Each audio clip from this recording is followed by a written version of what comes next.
కానీ ఇదివరకు ఎవరైనా వ్రతం చేశారా ఇట్లాగా ఈ స్వామివారి వ్రతం చేశారా?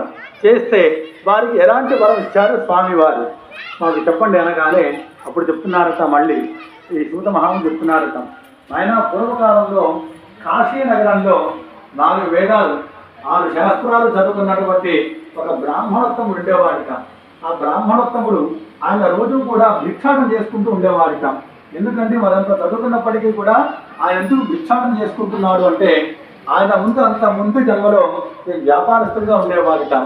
ఎవరైనా సరే ఆకలి అంటే ఒక ముద్ద అన్నం పెట్టలేదు. ఆయన ధనాన్ని సంపాదించి కూడా పెట్టుకున్నాడు కానీ ఎవరికి ఒక ముద్ద అన్నం పెట్టలేదుట. ఆ ప్రభావం ఎక్కడ పడింది? మరుసటి జన్మలో ఈ విధంగా ఆయన ఇంటికి లేనటువంటి పరిస్థితి వచ్చిందట. చాలా బీదవాడిగా అన్నం లేకుండా చాలా ఆనందిస్తూ ఉన్నాడు ఆయన కుటుంబం అంతా కూడా. మరి ఎందుకయ్యా ఆ విధంగా అంటే ఆయన పురాతన సుకృత ఆ విధంగా ఉంది కాబట్టి ఆ విధంగా బాధను అనుభవిస్తున్నాడు. ఒక చేత అలగాలిట. అక్కడ చక్కగా ముగ్గులు వేసుకోవాలట. ఆ ముగ్గు మీద మంటపం వేసి దాని మీద తెల్లని వస్త్రం వేసి దాని మీద తగినంత బియ్యం పోసుకొని ఆ బియ్యం మీద కలశ స్థాపన చేసుకోవాలి. ఆ కలశం ఎలా ఉండాలిగా? వీలుంటే వెండిది కానీ, లేదంటే ఇత్తడి, లేదంటే రాగిది. ఇది కూడా లేనట్లయితే కనుక మట్టి ముంత అయినా సరే పెట్టి కలశాన్ని ఏర్పరచుకోవాలి. ఆ కలశంలో ఈ యొక్క స్వామివారిని ఆవాహన చేసుకోవాలి. ఆ తర్వాత ఆ మంటపం మీద ముందరగా గణపతి పూజ చేసి చక్కగా ఆదిత్యాది నవగ్రహాలు, పంచలోక పాలకులు, త్రిమూర్తులు వీళ్ళందరినీ కూడా స్వామివారితో పాటుగా ఆవాహన చేయాలి. యథాశక్తిగా అష్టోత్తర శతనామావళితో ఆ స్వామివారిని పూజించుకోవాలి. ఆ తర్వాత అరటి పళ్ళు, ఆవు పాలు, గోధుమ పిండి, ఆవు నెయ్యి, పంచదార ఈ పదార్థాలన్నీ కూడా దగ్గరగా పెట్టుకొని ముందరగా స్వామివారికి పూజల నిమిత్తంగా అభిషేకం చేసి దాని తర్వాత ఈ యొక్క మిశ్రమాన్ని, ఈ ప్రసాదాన్ని స్వామివారికి చక్కగా నివేదన చేయాలి. ఆ తర్వాత చక్కగా స్వామివారి యొక్క ప్రీతికరంగా నీరాజన మంత్ర పుష్పాలు అయిన తర్వాత ఆ స్వామివారి యొక్క కథలన్నీ కూడా శ్రవణం చేయాలట. ఎందుకయ్యా అంటే కరవు స్మరణాన్ముక్తి, స్మరణ చేతనే మన యొక్క పాపాలని కూడా పోగొడతారట స్వామివారు. కాబట్టి మన మనస్సు ఎంతవరకైతే స్వామివారి ఎందు లగ్నం చేస్తామో అంతవరకు కూడా ఈ యొక్క స్వామివారి యొక్క కథలన్నీ కూడా శ్రవణం చేయాలి, వినాలి. ఆ తర్వాత స్వామి ప్రసాదం తీసుకొని వచ్చిన వారందరికీ కూడా ప్రసాదం పెట్టాలి.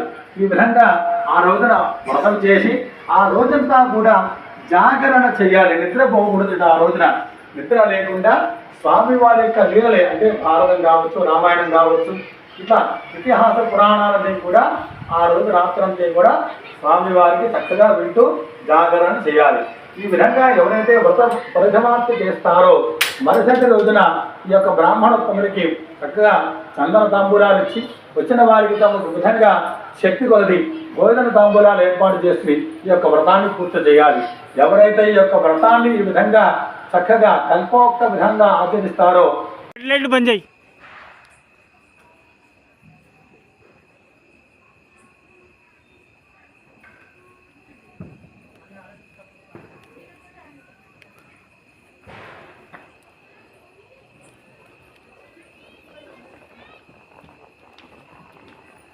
మోనికతో నాటిపిరా రై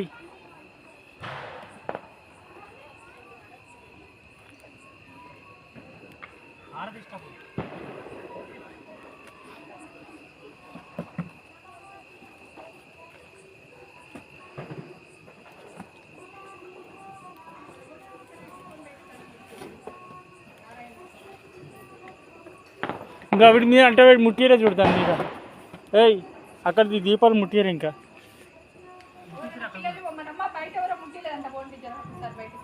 అక్కడ కొంచెం ముట్టిరే చూడమ్మా అక్కడ అన్న దగ్గర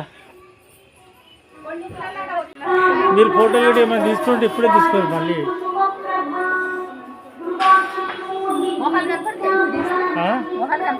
ఫోటోలు తీసుకున్నట్టు ఇప్పుడే తీసుకోరండి వాళ్ళు లైట్ చేసినాక అంత బాగా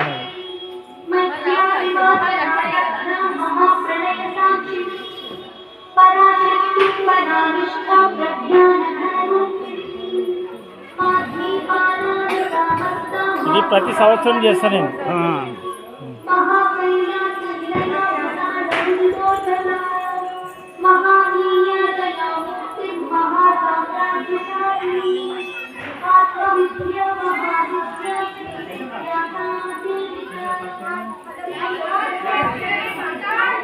जय जय